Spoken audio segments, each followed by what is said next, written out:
Welcome back to the deep dive. I've always been fascinated by Yeah. how to connect with people better, Yeah.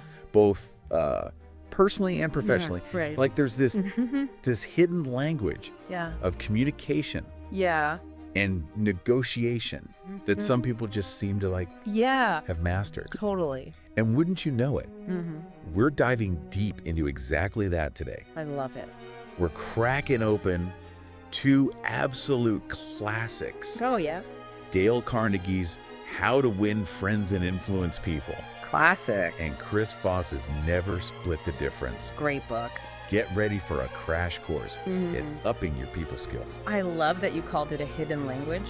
Oh. You know what's so fascinating? Yeah. Despite being written decades apart, both of these books actually tap into Sure. some fundamental truths about human psychology. It's like they've decoded how we tick. Okay, so let's start with Carnegie. Okay. He goes all in on this idea that everyone deep down Yeah. has this burning desire Uh-huh. to feel important. And that desire right there Yeah. is so powerful. It's a driving force Yeah. behind so much of what we do. Uh-huh. Think about it. Okay. Why do people spend hours crafting the perfect social media post? Hmm. Why that need for validation from others? Right. Or even just to be recognized for a job well done? Yeah. It all stems from that desire to feel important.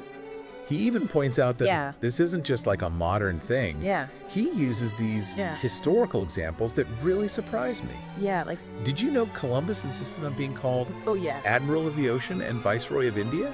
It's so true. Wow. And remember how Catherine the Great Oh gosh. wouldn't even open a letter Wow. unless it was addressed to Her Imperial Majesty? Goodness. These weren't just quirky habits. Right. They were calculated moves Uh-huh. to reinforce their importance. Yeah. And it makes you wonder, Yeah. are we really that different today? So you're saying Yeah. if we can tap into this Yeah. this need to feel important, Mm-hmm. we can actually predict Yeah, how people will react absolutely. in certain situations. Yeah. It's almost like having Mhm. a secret decoder ring Right. for human behavior. Exactly. Oh, wow. It can completely change how you approach communication. Yep. Oh, So how do we use this? well, Where do we even start? Carnegie gives us this incredible tool, Oh. appreciation. Hmm. He argues that giving honest and sincere appreciation is way more effective than criticism Interesting. when you want someone to change their behavior. He makes this really interesting distinction between the two. Mm-hmm. It's like criticism Right. puts people on the defensive, Yeah. instantly building walls. But appreciation, that disarms them. Exactly. It makes them more open and willing to listen. Think about a time you felt truly appreciated at work. Oh, yeah. How did it change your motivation or attitude? Mm-hmm. Carnegie suggests that appreciation taps into Yeah. that deep-seated desire Uh-huh. to feel important. Right. When you acknowledge someone's strengths Mhm. and contributions, Mhm. you're essentially validating their worth. Right. And that makes them Okay. far more receptive to feedback, Well- even if it's constructive. So it's not just about being nice. It's Yeah. about Right. strategically using appreciation Mm-hmm. to make people feel valued. Yeah. So you can then have those Right. sometimes tougher conversations. Precisely. Oh, okay. And this brings us to Chris Voss. Okay. And his book, Never Split the Difference. Mhm. He takes these principles of understanding and appreciation Yeah. and applies them to the high-stakes world of negotiation. He calls it tactical empathy, Right. which at first glance Yeah. sounds kind of like just being nice, It does. right? Yeah. But it's clearly a lot It's deeper than that. deeper than that. Right. It's about actively listening Yeah. to understand the other person's perspective, Mm-hmm. not just waiting for your turn to speak. Mm-hmm. You're trying to see the world through their eyes, Wow. including their emotions, Yeah. even the ones they're not saying out loud. Okay, so how do you do that? How do you actually put Well, Voss breaks it down Yeah. into these 3 voice cones. Okay. The late night FM DJ voice, Oh. the positive playful voice, Okay. and the assertive voice. Okay. And he's very clear that the assertive voice, Mm. that commanding tone, Yeah. should be used sparingly. He's a big fan of Yeah. that late night FM DJ voice, Yeah. that calm, Yeah. almost soothing tone. Right. Why is that so effective? Especially in a negotiation where you Yes. might expect people to be Right. more guarded. Because it signals that you're not there to attack or dominate. Mm-hmm. You're coming to the table with a sense of Yeah. calm and understanding. Right. It subtly invites the other person to open up, Yeah. to let their guard down a little. It creates a safer space for Yeah. vulnerability, Yeah. which again Yeah. seems so counterintuitive Right. in a negotiation. Yeah. But Voss uses some pretty incredible examples Yeah. from his time as a hostage negotiator to show how this approach can Yeah. disarm even the most resistant individuals. Yeah. Okay, tactical empathy is making a lot of sense. Good. But Voss throws another curveball that I'd love to unpack. Yeah. The magic of no. Ha, yes. The power of no. Yeah. This is one of those insights that Yeah. really makes you rethink everything you thought you knew about negotiation. Okay, so Voss argues that hearing no, Yeah. especially early on, Uh-huh. is actually more valuable than yes. Wait, seriously? I know, right? Isn't the whole point of a negotiation It seems counterintuitive. to get to yes? Yeah. How can no possibly be more valuable? Think about it this way. Okay. When someone says no, Yeah. it often gives them a sense of control. Mm. It allows them to set boundaries Yeah. and feel less pressured. Okay. And that feeling, that sense of safety and control, Mhm. actually makes them more open Yep. to continuing the conversation. So you're saying that by making it okay for them to say no, Uh-huh. you're actually increasing the chances of them Yeah. eventually saying yes. Exactly, to So- what you want. It's a bit of a paradox, isn't it? Yeah. But it's backed by Yeah. some pretty solid psychology. Mhm. Voss even shares this example of a political fundraiser Mm-hmm. who completely revamped his script. To trigger no responses. Uh-huh. And guess what? His success rate Yeah. shot through the roof. This is making me rethink Yeah. how I approach conversations entirely. It really is. By encouraging Yeah. that initial no, Right. you're actually creating this space Uh-huh. for a more authentic Yeah. and ultimately productive conversation. Exactly. You're Uh-huh. shifting from a transactional mindset Right. to a more collaborative one. Okay. And this leads us to another, Yeah. one of Voss's key techniques. Okay. Calibrated questions. Okay. Confessing here. Yeah. I'm a bit question averse. I always feel like I'm asking the wrong ones. Right. So what's the secret sauce? Well, they're carefully crafted Okay. to guide the conversation Uh-huh. in a specific direction. Mm-hmm. Think of them as open-ended questions, That's awesome. starting with how or what, Okay. that encourage the other person Yeah. to problem solve alongside you. So it's not about dictating what they should do, Right. but about Yeah. getting them involved Mhm. in finding solutions. Right. Oh, okay. You're turning it into a shared journey, Uh-huh. a collaboration, Yeah. rather than a battle of wills. Mhm. And Voss is very specific about avoiding Yeah. why questions. Why is that? Well, I'm because genuinely curious. why questions often Yeah. put people on the defensive. Okay. It feels like they have to justify themselves, Right. which can instantly shut down the conversation. Right. You want to keep things Yes. open and collaborative. So calibrated questions are about creating a dialogue, Yeah. not an interrogation. It's like you're saying, Right. let's figure this out together. Exactly. Yeah. And Voss provides some Yeah. pretty compelling examples in his book Yeah. of how these calibrated questions can lead to breakthroughs Mm. in even the most challenging negotiations. Wow, we've covered so much ground already. I know, right? From that deep-seated Yeah. human need for importance Uh-huh. to using appreciation as a tool to tactical empathy Right. and even the surprising power of no. It's a lot. It feels like we're building a whole new toolkit Yeah. for communication. We are. And it's a toolkit that can be applied in so many different areas of life. Uh-huh. From personal relationships Yeah. to professional negotiations. Mm. It's all about understanding people better. But we're only just getting started. We are. There's so much more to explore in both of these books. Uh-huh. We've just scratched the surface Yeah. of what Carnegie and Voss have to offer. I agree. Well, then, Yeah. we'll have to pick this Yeah, up definitely. in part 2 of our deep dive. Yes. You know, picking up where we left off, Yeah. there's this other fascinating concept Voss dives into Okay. that I think will really resonate with you. Okay. He talks about the importance of not just understanding your counterpart's perspective, Right. but actually shaping their reality through what he calls bending their reality. Bending reality. Yeah. That sounds intense. It does. I'm picturing some kind of Jedi mind trick, Right? but seriously, Yeah. how does that work? Well, yeah. Is it even ethical? It's not about manipulation. Okay. It's more about strategically framing the negotiation in a way that aligns with Okay. your counterpart's values and motivations. Remember, Voss developed these techniques Yeah. in the world of hostage negotiations. Right. He learned that even in those extreme situations, Yeah. people are driven by their emotions and perceptions. So it's less about tricking them Right. and more about Yeah, influencing how they see the situation. exactly. Okay. And Voss does this in a few Yeah. really clever ways. Okay. One is by using those calibrated questions we talked about to subtly guide their thinking, Right. for example. Yeah. Instead of asking, Oh, yeah. do you want to lose this deal? Right. Which puts them on the defensive. Yeah. He might ask, Yeah. what are the consequences of not reaching an agreement? That's a really subtle shift. It is. But I can see how it would Yeah. completely change the tone of a Nice. conversation. Yeah.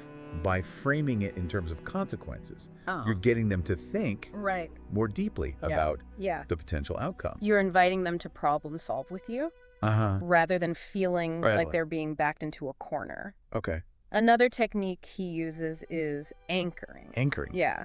Yeah. This involves setting extreme anchors, Okay. either high or low, hmm to influence their expectations. Can you give me an example Sure. of how that works Yeah. in a real negotiation? Let's say you're negotiating a salary. Okay. Instead of starting with a reasonable number, you might throw out an unexpectedly high number, Wow. even if it's a bit unrealistic. Okay. This sets an anchor in their mind, Uh-huh. making your actual desired salary Right. seem more reasonable in comparison. That's a bold move.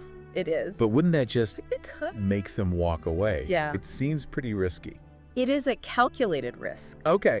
But Voss argues that if you do it strategically Mm-hmm. and with the right tone, Yeah. it can actually work in your favor. Wow. He also emphasizes using calibrated questions Okay. to figure out their bottom line Right. and subtly encourage them Yeah. to bid against themselves. So it's not just about Yeah. stating your position, Yeah, but, exactly. but about using questions Exactly. to uncover theirs Uh-huh. and guide them towards a solution Right. that works for both of you. Exactly. Okay. Voss has this whole framework for bargaining Yeah. that he calls the Ackerman model.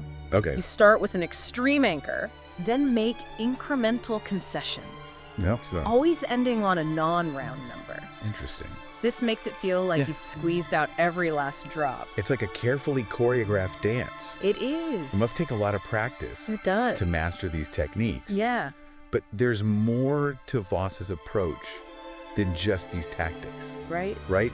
He also talks about uncovering Yeah. these black swans. Yes. What are those exactly? This is one of the most intriguing parts of his book. Okay. He talks about the importance of identifying Mm-hmm. these hidden pieces of information, Yeah.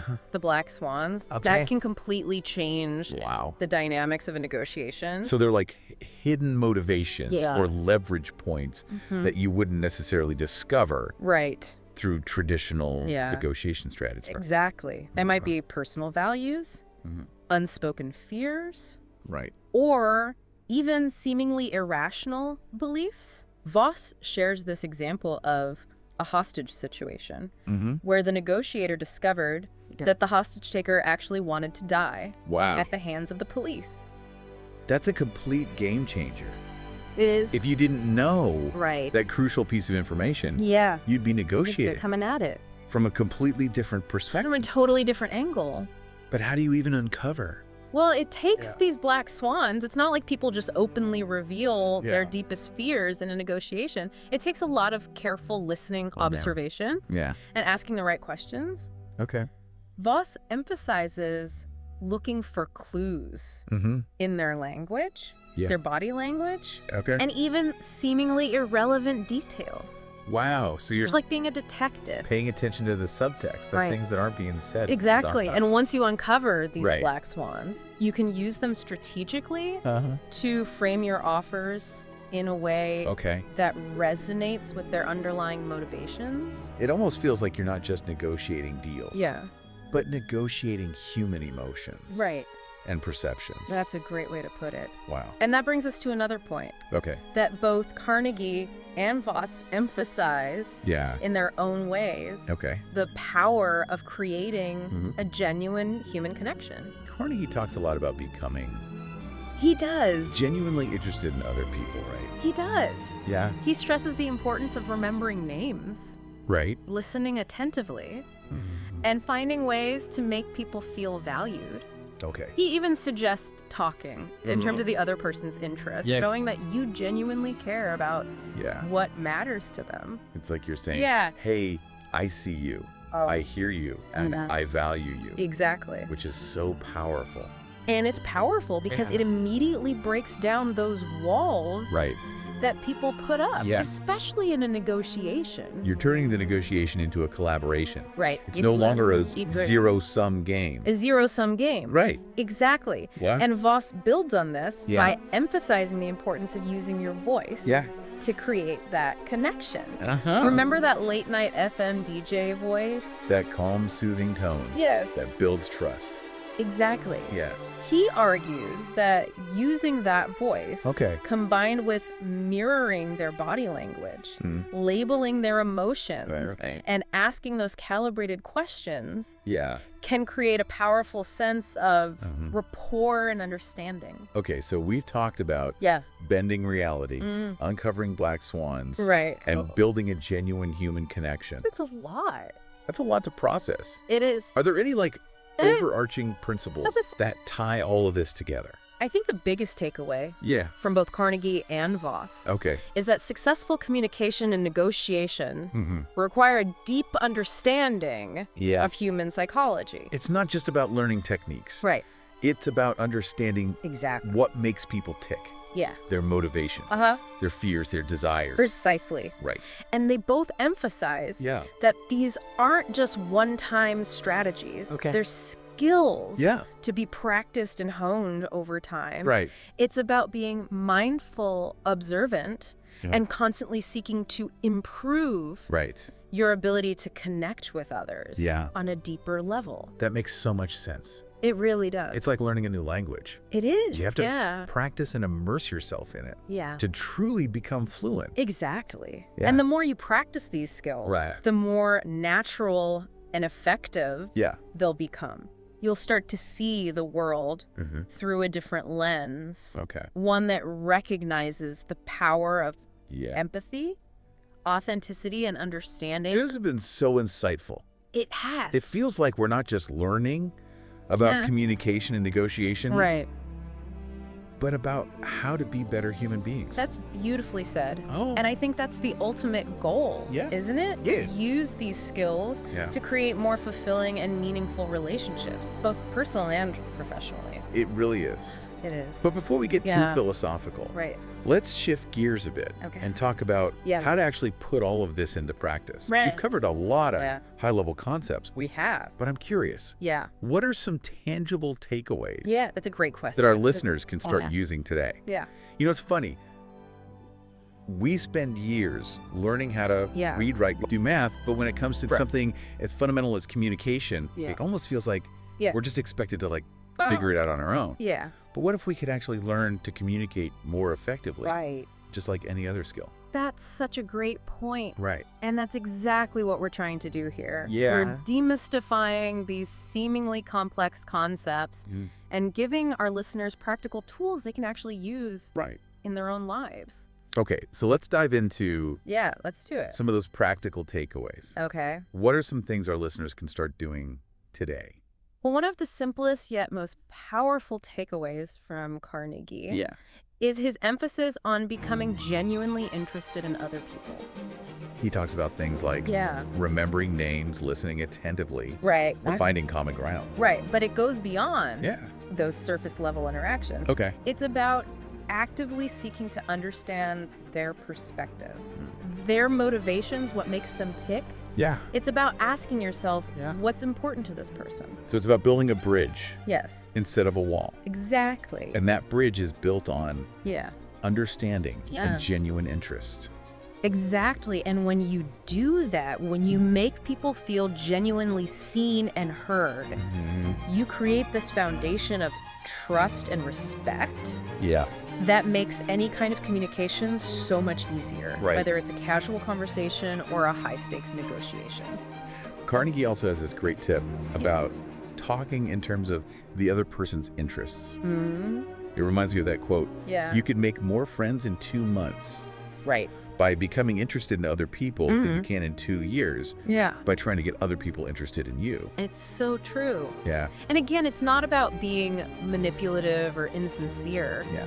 It's about finding genuine points of connection, aligning your goals, and showing that you care about what matters to them. So instead of launching into a sales pitch about your amazing product, you might start by asking about their needs and how your product can help them achieve their goals. It's about meeting them where they are. Right. Exactly. Yeah. Frame your message in a way that resonates with their values and motivations. Okay.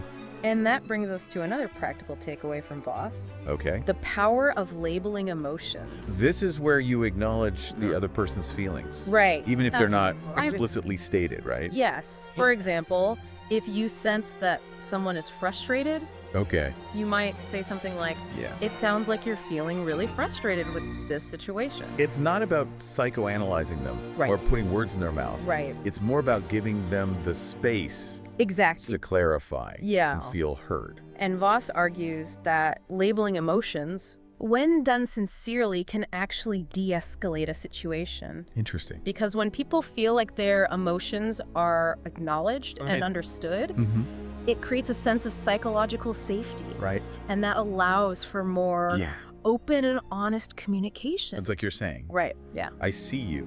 I hear you. Exactly. And I validate your feeling. Which is so powerful. Which is so powerful, yeah. Especially in a tense or conflict-ridden situation. Absolutely, okay. Absolutely. And here's another gem from Voss. Yeah. That I find particularly relevant in today's fast-paced digital world. Slow down the conversation. Wait, slow down. I know. But everything is about speed and efficiency these days. It is. How can slowing down possibly be? It does. It seems counterintuitive. Right. But think about it. Okay. When we rush through conversations, we often miss crucial details, misinterpret cues, and fail to truly connect with the other person. So it's about resisting that urge to jump in with solutions, with counter-argument. It's about creating that space for thoughtful reflection and genuine dialogue. And remember Voss's emphasis on using that late-night FM DJ voice. Exactly. That calm, soothing tone can be so effective in slowing down the conversation and signaling that you're truly listening. It's like inviting them to take a deep breath and engage in a more mindful conversation. Which, let's be honest, is something we could all benefit from. We all could. Especially in this age of constant distractions. I couldn't agree more. Yeah. These principles aren't just about communication techniques. They're about being more present and mindful in all of our interactions. This has been such an insightful journey. It really has. As we've explored these timeless principles from Dale Carnegie and Chris Voss. But it feels like the real journey is just beginning. It does. So sort of putting these insights into practice in our own lives. That's a perfect way to put it. Right. It's not about memorizing techniques. Yeah. It's about making small but meaningful changes in our communication style. Right. Day by day. Yeah. Interaction by interaction. And as we do that, we not only improve our own communication skills, but we contribute to a more empathetic and understanding world. And that's a legacy worth striving for. It really is. It is. Well, there you have it, a deep dive into the art of communication and negotiation. Yes. But remember, this isn't just about winning friends or getting ahead. No. It's about connecting with people on a deeper level. Right. Building meaningful relationships. Yeah. And creating a more harmonious world. I love that. So as you head back out into the world, ask yourself, What resonated with you most today? And what one small change can you make in your communication style this week? Great question. Until next time, keep diving deeper.